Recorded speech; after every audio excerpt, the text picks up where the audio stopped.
Yeah, so let's start the interview. Everybody, this is Daru Jones. Thank you, thank you, thank you.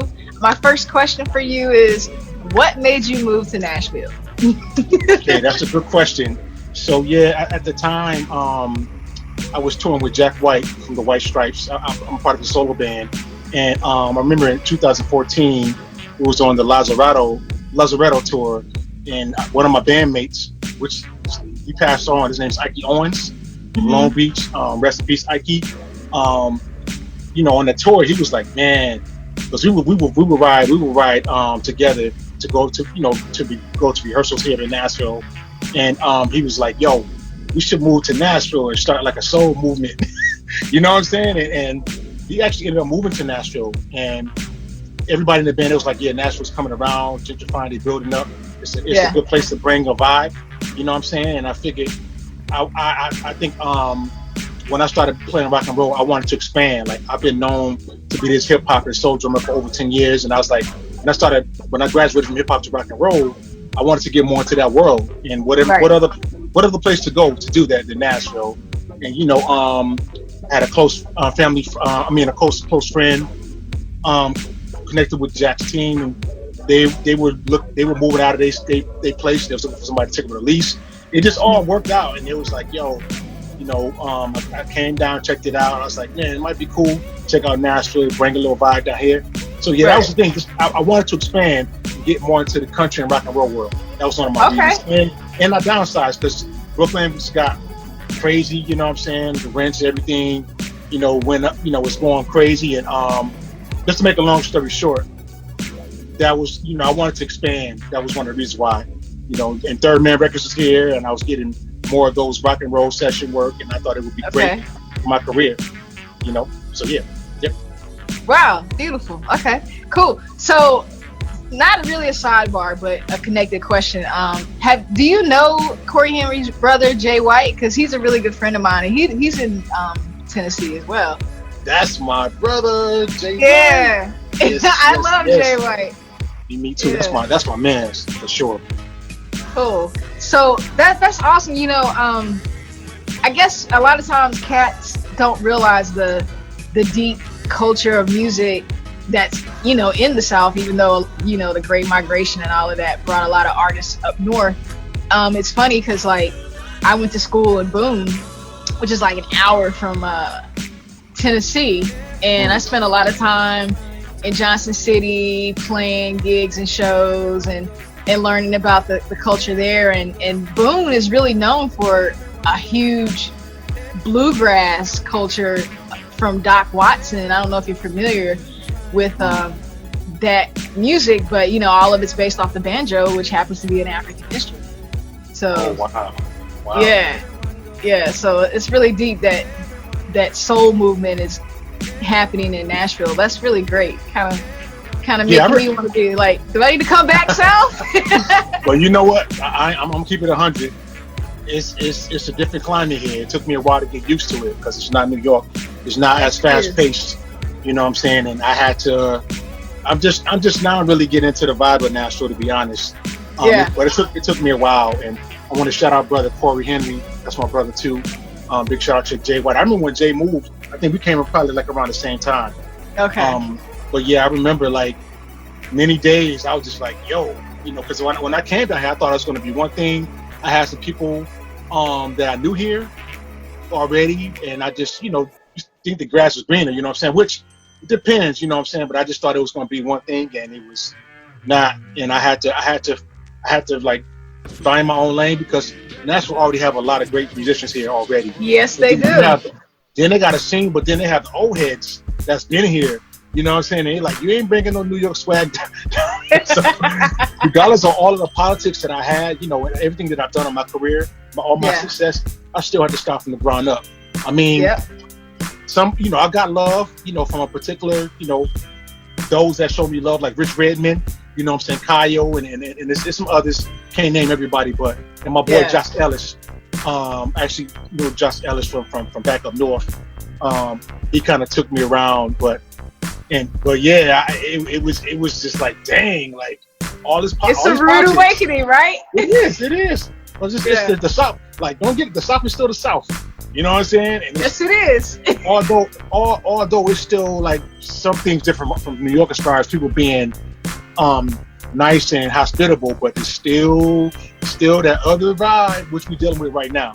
You know what I'm Yeah, saying? That, yeah, but you know, I'm thankful I've been able to build, you know, my own lane. Because basically, I just wanted to add to the scene. I wasn't trying to take nobody's jobs, but I feel like yeah. that was the Right, vibe. right. People were like, yo, this cat coming down here, you know what I'm saying? To take, you know, and that wasn't even the vibe. But like, I just wanted to add to the scene, which what I ended up bringing down here was the DJ drum thing, which was something I was doing in New York and Okay. Pittsburgh and other places. So yeah, yep. What did you bring down again? My So phone did. I brought down playing live drums with the DJ. You know what I'm Okay. saying? I brought Yeah. that to the scene. You know what I'm saying? That wasn't happening. Not that I know of before I got here. And Right. there's two events. One of the events that I brought it to was called Funky Good Time. Okay. It happens every first Saturday of the month, and they play all James Brown style of that era of music. So Yeah. it's like a house party but in a club, and it's dope. You know what I'm Yeah. saying? So I brought that there, and they had it once a month. And then it's the same DJs. They hold an event called Boom Bap, and I was able to bring it in that climate. It's a Nice. similar thing, but except it's geared towards hip hop. You know what I'm saying? So they were flying like a known DJ, but then you know I would play my vibe. You know what I'm saying, on top of it. Yeah. Yeah. So that's something that I brought to the community. That's what's up. That's what's up. Cool. So now, speaking of hip hop and Jack White, what were some of your influences that have basically helped you become the type of artist that you are? That's a good question. Some of my influences they start from I came up playing in church. Is that the same for you? Sort of. I'm Okay. Southern Baptist raised, but the church that I went to did not have a drum set. So like I grew up Okay. with my parents traveling and using their body and stomping. Like that's the old school vibe I come from, like way Okay. out in That's little, just super. right, but I started playing drums for my my gospel choir in college. So Okay. yeah. Okay, cool. To try to shorten the story, I started off playing in church at 4. You know what I'm saying? Okay. At that time, growing up north, Dana Davis from Detroit, Michigan, he played with the Winans, you know what I'm saying, and a lot of gospel artists. So back then, it was all about pocket. Like I watched the Winans and Commission, they're all Detroit, you know what I'm saying, the Clark Sisters. And at that time, it wasn't gospel chops, you know what I'm saying? It was all about having a pocket and laying it down, also playing for the Spirit to come in. So that was a big part of my influence coming up early. And then I had some older mentors that put me onto jazz music, and then I would find out about Tony Williams, you know what I'm saying, Vinny Colaiuta, Dave Weckl.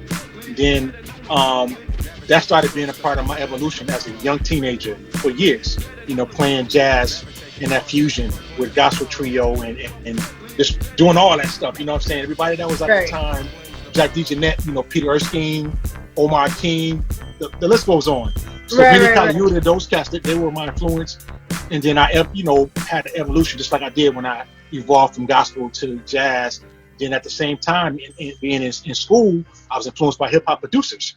You know what I'm saying? So eventually I would find out about producers such as the RZA from Wu-Tang Clan, Dr. Dre, and DJ Premier from Gang Starr, Pete Rock, and the Bomb Squad. So I wanted to learn how to get into that. And my mom put me in chart reading lessons because she wanted me to learn how to read music. And I remember my organist brought a drum machine in one day, and I was like, yo, what's that?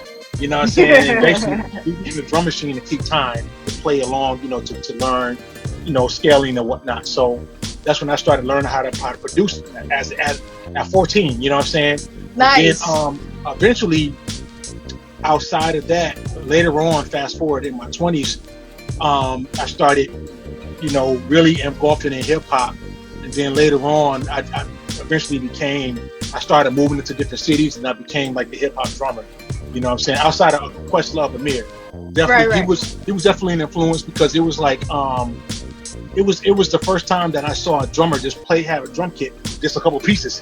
He just had a snare drum and a floor top. I was like, yo, that's so different than what I'm used to seeing, the 5-piece. So I thought that was so dope.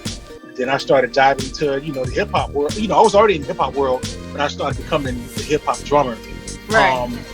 because a lot of the artists at that time, because I joined Slump Village group 2006, the same year that Dilla passed away. Okay. Slump Village, they played Essence Festival, and they wanted to play certain festivals where you needed a live band.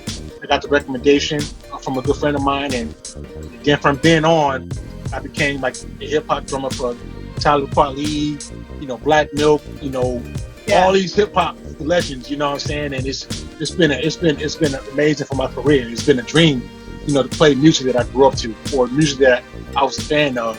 So yeah, that's how and then from there, there was other drummers that played hip hop. You know what I'm saying? But from there, I graduated from that to rock and roll. You know what I'm saying? Which I was already a big fan of, like John Bonham. You know what I'm saying? Yeah, definitely. Yeah. Like, yo, a lot of cats don't know John Bonham was a jazz drummer, man. Yo, and my mans that played with the freaking Jimi Hendrix. Yes. Yeah, I know you're talking about. He was woo fire. That's my guy. But yeah, so I just remember seeing the ads, all of the modern drum magazines, all the rock guys, they were modeled with the pasty symbol, but it was like John Bonham, it's like the rock and roll dudes. So I feel like, I wanted to be that, following that lane, because I wanted to be a genre bending drummer. I never wanted to be like a drummer I could just play one specific genre, taking a page out of cats like Steve Gadd, one of my big influences. He was a genre bending drummer. But anyway, like my heroes, they were, they Pisces symbol was like a thing, and I was like, yo, I switched it up. So yeah, so those were some of my influence, definitely. Yep. Nice. That's what's up. So I know I don't want to keep you too long, but I wanted to know when you, or like, some cats, when they say you want to get better, they focus on practicing. But Buddy Rich was like, playing is practicing, so just play as much as possible. What is your motivation? Like, what pushes you to practice more or to play more? To you know what I'm saying? Like, did you have an issue with shedding, or did you just want to always shed? Nah, because you know what it is. As we grow up as an adult. I'm a grown man now, but when I was young and inspired, and at that time, I was we had the VHS tapes. I would get all of those instructional videotapes. But I think I had an advantage because there was no YouTube, so a lot of times we had to transcribe what we was hearing. You know what I'm saying? We couldn't always see it. I mean, although there were those VHS tapes, we still had the cassette tapes and the CDs. You know what I'm saying? Where we had to just figure it out what they were doing by listening. But what helped me out is I remember becoming a big fan of the era when Chick Corea and he had the Electric Band, and each of those guys, they would do solo projects like Peter Erskine, Eric Marenthal and John Patitucci, and they would use the same musicians. They would use Steve Gadd, Dave Weckl, and Benny. They all played Yamaha kit at the time, but how I was able to figure out who was playing was by the tuning. I knew Benny had a certain tuning, gas drums were dry, and Weckl had different tuning, so that helped my ear. You know what I'm saying? So as a young teenager, I was all about shedding for hours. You know what I'm saying? Even before people were saying shed. I had a good, but as I've grown up and become an adult, you know what I'm saying, and I started getting busy, and other life things happened. You know what I'm saying? I had a kid and all that.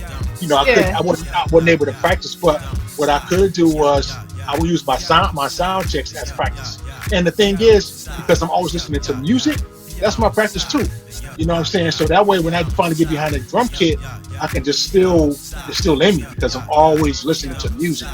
But I do miss those days of really shedding and going in, because those were the good times. And you may be able to catch some footage of me back in the days, you know what I'm saying, as a youngster, doing all the fusion stuff. But everybody have their own lane. It's not saying that one lane is better than the other, just because right now I evolved into this, pocket style of drumming, and I still bring out the fusion chops every now and then. that's what I want to do. But Hmm. I don't look down on anybody if they want to, if their lane is to be the Billy Cobham, Dennis Hmm. Chambers, or whatever it is. Just find the lane you want to be in, be original, because Yeah. at some point you want to do that. Because for me, I think that's why cats like um, Vinny Colaiuta, Tony Williams, they all stood out because Yes. they didn't sound alike. Although they might have the same influences, they still found a way to give them that identity. And that's what I want to encourage. Hey, People out there. identity is so Identity. important. Yes, it's a lot of imposters. but you but you know what I want to say too at the same time, like I applaud all of the youth.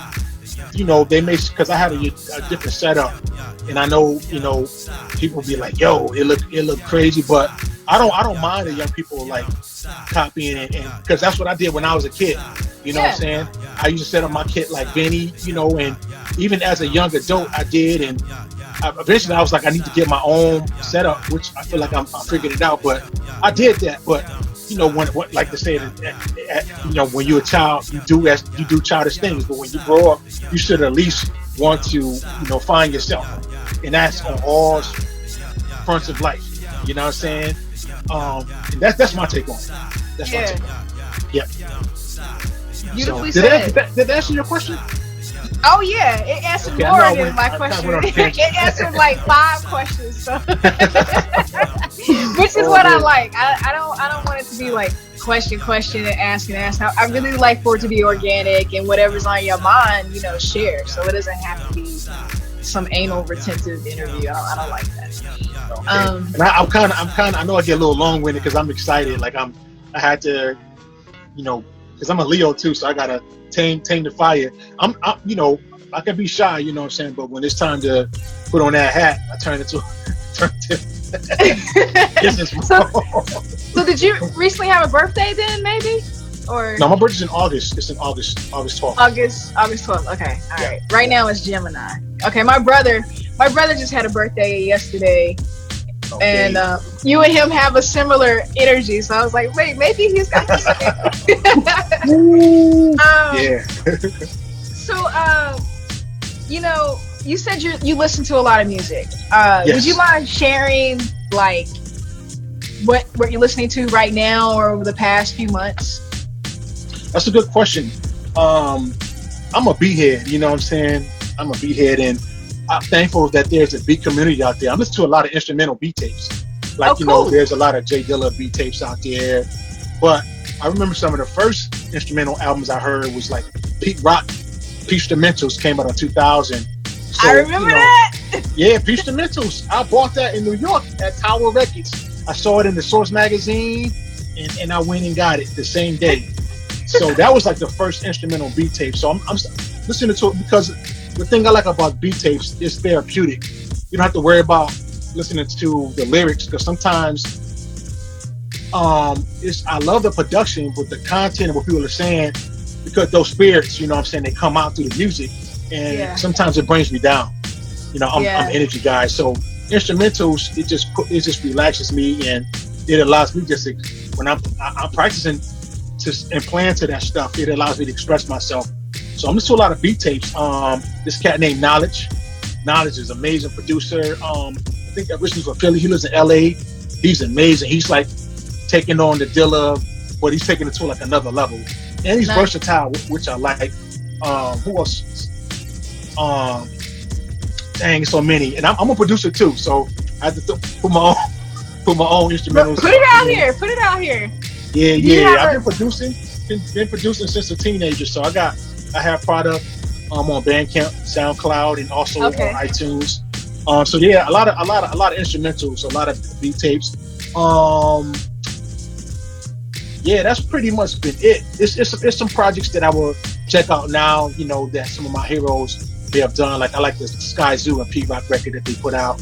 Um, Dang, I'm kind of having a brain melt right now, but that's pretty It's much all what I good. like. Instrumentals has really been helpful during these times. Yeah. Good.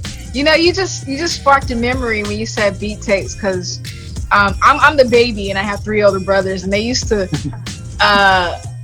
bring in these beat tapes and just turn up the speakers, and just the whole system would vibrate. We made sure we did it when the parents weren't at home, but it was just the speaker be going back and forth. So definitely an influential time for me in hip hop as well. So that's thank you for sharing that. No, it's no problem. It's no problem. So just one more question, and then we'll be done. Is that cool? Yeah, I mean, I want to make sure you get all what you get to, though. So, Oh yeah. No worries. No, don't worry.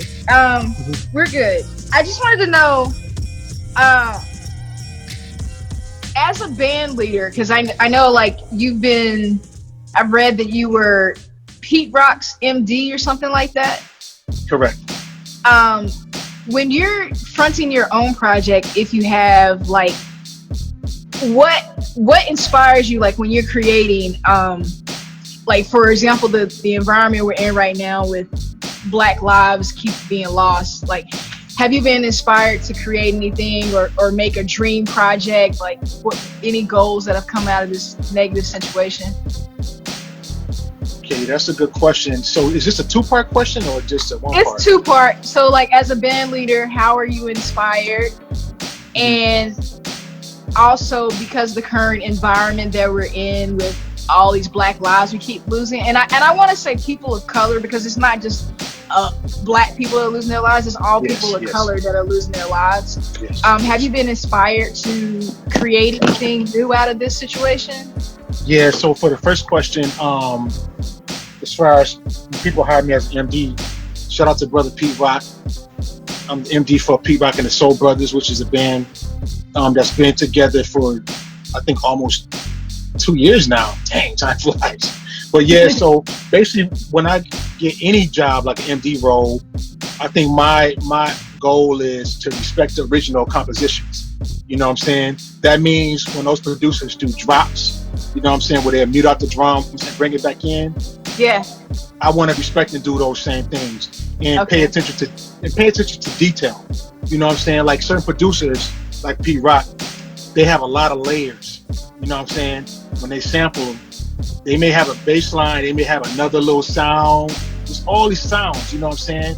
So I think, and this is why I've been able to make a reputation for myself, is pay attention to the details and convey that to the band. Like, yo, we have to play that part because that little part right there is what made the record. It may be a little goofy voicing or something that don't make sense, but that's what hip hop was all about, taking different elements and carving and composing. So with any band that I get the job as music director, I've been a music director for Tyler Pauly for like 5 years. You know, I'm not working with them currently, but it's been the same role. To respect the original composition, because I know when people go to the live shows, they want to hear what they heard on the record. You know what I'm saying? And if they don't hear that, they like, man, I want nobody like feeling like they got their money's worth. So to answer your question, I think it's very important.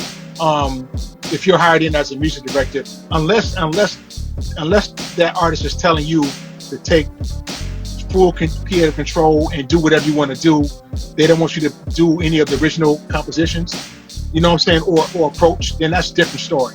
But for me, I try to always respect the original composition. So that's what I would do for that question. And for the second question, it's been very inspiring. Luckily, I haven't stopped working, and for me, I'm an introvert outside of having to be in front of people. Wait, you said you're an introvert? Yes. I don't believe that. Outside of like, when I'm out working in the spots, as soon as the shows is over, I'm ready to bounce. You know what I'm saying? I'm ready to bounce, but I'm a people person too. But this time hasn't really been that much of a downer, because I've been able to take this time and get stuff done for myself, stuff that I've been putting off. Because as you know, drummers, this is a good time for us. It's a busy time for us. You know what I'm saying? We post COVID. You know what I'm saying? I was very busy. I was, on tour and looking out for other people, and I neglected myself, self-love, and certain things that I've been dealing with personally, my mental health, that I neglected. So I've been taking this time to focus on that, therapy, self-love, learning how to cook more things, you know what I'm saying, and saving Yeah. money, working out, and just learning, going within, and figuring out how can I be a better person. You know what I'm saying? That's been very inspiring. And also what I've been doing during these times, I have started doing these drum challenges called Drums by Daru Jones collab, and basically it would just be me playing this drums, and I would post with the hashtag, and I would allow producers and other artists to go within and compose a piece with my drums. You know what I'm Hey, saying? Like, nice. normally people, they would pay us money to go in and record, right? Yeah. And I would always get asked to do these beat tapes or drum loops, so I would give people an opportunity for free. You know what I'm saying? To take my drums and compose, and it's been amazing. I've done 5 rounds now. You know what I'm saying? And my last round was called the Fever Breaks round. They were actually drum breaks from me playing at sound checks, because I like to record everything, with my phone. I like to document Yeah. everything. I've been doing that before YouTube came out, so that's why when YouTube came out, I was ahead of the game. I was able to upload my content because I You had had a already been doing library. it. I had a library. That worked. But anyway, I've been using this time to give creatives an opportunity to spread positivity and create something from the ground up. You know what I'm saying? And it's been amazing. My boy DJ Harrison. You know DJ Harrison? Name sounds familiar, but I don't think I know him personally. He's an amazing martial instrumentalist, drummer, keyboardist, and he's done an amazing job with his contributions. Also, my boy Cartoon, the bass player. Okay. It's all races. It's no, you know what I'm saying? It's for everybody. It's for everybody, and whoever, at the end I do a full mix, show love to everybody that made a contribution, and it's also giving me time to work on my own, solo stuff.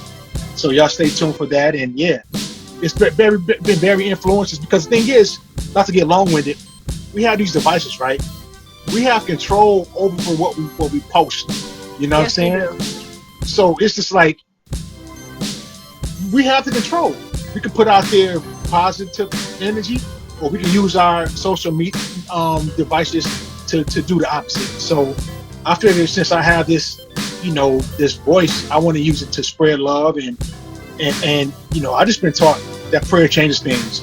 I know that sometimes, you have to take actions, but I just think it needs to be a balance and order. You know what I'm saying? Like, it's confusion. Like, God is, what I've been told is, God is our author of confusion, and I believe that. It's just a lot of confusion. Yes. But I do hope for the justice for George Floyd, for sure. Yes. And everybody that's been affected. Black Lives Matter.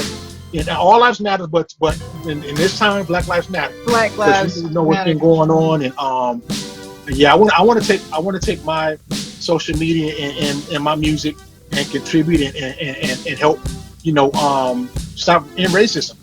You know what I'm saying? So I know I went off on a tangent, but did that answer your question? Yes, it did. Yes. I thank you for your energy. You, believe it or not, you don't know this, but you're my first male interview on my series. No way. Yes, yeah, because I've been making it a point. Oh, yeah, I've been making it a point to really uplift as many women as possible, because it's just the whole way of the world is changing and altering, and it's just sometimes we get the attention that people think we should get, but not the attention that we want to have or need or deserve. Yes. And I really, really thought of you as my first male interview because, one, I wanted to get to know you, and I felt like this would be a great way to do it, to break virtual bread with you. Thank you. And yeah, also, yeah, you're welcome. It was crazy to cut you off. I remember saying you. I was like, dang, I wish I had more time to talk to the sister, because it was just like a quick second. And yeah, I was like, yo, I was like, I gotta go to rehearsal. I was like, she's a beautiful queen. I was like, I was like, dang. But then I knew you played. I was like, man, I wanted to get to know the sister. So it's good, that it's organic for sure. And much respect for what you're doing. And I'm not mad at you, because the women, you guys, we all in this together. You know what I'm saying? It's not a I mean, I know that they like to put titles, male and Right. female drummers, but we all do the same thing, and Exactly. everybody get funky mutually. You know what I'm saying? Yeah, everybody get funky. You know what I'm saying? Terry Lynn, Hey, yourself, and it's nothing wrong with you making the lane and being a voice, and I support that. thank you. So I didn't mean to cut you off, but I just want to. No, you're fine. You're fine. You're fine. But I was just, just saying thank you, and just continue to be light. And I mean, I'm so excited. I can't wait to post this. It's gonna go up the fourth Friday in June. Okay. I don't know if you know Galen McKinney, but Oh yeah, from the deep, from the deep. yeah, Yeah, that's my sis. Oh, that's my sis. I Oh, interviewed man. her yesterday, so she'll be the second Friday in June. So you guys you're after Yeah, her. that's But family. Oh, that's beautiful. That's yeah, beautiful. Yeah, she's from the D. That's what's up. But yo, yeah. I'm checking out your kid back there. That looks special. That's dope. Oh man, this is Canopus. You know, I love this kid. I got both of them actually to combine my. This is the Aiba sword model. Wow. I used the high time from that model, and then this is my maple shells that are all red. That they're from the same family. Oh man. Yeah, and I just love the tones that I get and the warmth that I get, and it helps me to personally. I feel play fusion, like I can play multiple styles in one kit if I set it I saw you. You get busy for sure. But that's up. dope. I just like see. That's what I like. Creatives, like you took the time to go within, and I'm sure you have the similar story where you have people that you watch and you want to mimic. But then I'm looking at this kit, and this looks like this is something that you created. You know what I'm Yes. saying? I'm looking at a different color, your symbol selection. Like that makes you unique, and that's Thank why you. you're gonna be able to stand out and want. I mean, you're already killing anyway, but it's just it's going to give you your own staple, and that I applaud that all day. All day. Thank you very much. Thank you very Yes. much. That means Yes. a lot, brother. So we gotta catch this versus with Oh yeah, let's catch Brother the Kurt. verses. I'm gonna go catch my run because I haven't ran today. But thank you again, and I'll share the video with you after it posts so you can utilize it however you want. And God bless. Stay up, stay positive, and much love. God bless. Be safe out there too. I will. Please be careful. You know what I'm saying? Use your intuition. If you feel like your mind is telling you not to go that way, just be careful Don't because go. you know what we living in, and we need you, Queen. We need you. Yeah. Same to All right. you. Thank you. All right. All right. Bless. All right. Bye.